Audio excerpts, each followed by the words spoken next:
This is what a healthy coral reef looks like, a wash in colors and life of all kinds. But 2 years ago, nearly half of Australia's Great Barrier Reef died after 2 consecutive summers of unusually warm water. The warm water stressed the coral, and when that happens, they self-destruct by shedding the algae that serves as their food. All of these stresses are amplifying ocean heating, the really rapid heat waves we're experiencing.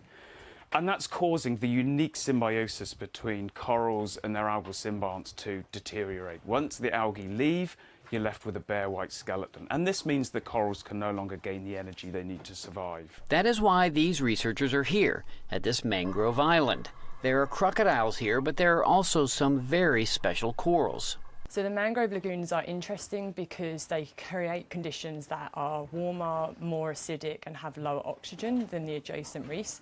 And these are the conditions that we are seeing and are predicted to see intensify under climate change. So if we can find corals that survive there and thrive there, we hope to better understand how corals may survive into the future under climate change. After collecting samples from the lagoons, the team is doing experiments to better understand how they can thrive in the hot, acidic lagoon waters.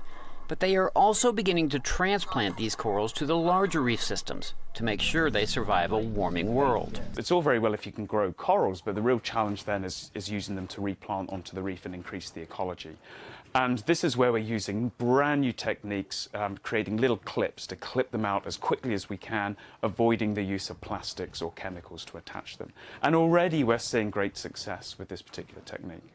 The team says their goal is to one day begin large-scale transplants of this heat-resistant coral onto the stressed areas of the Great Barrier Reef. Kevin Enochs, VOA News.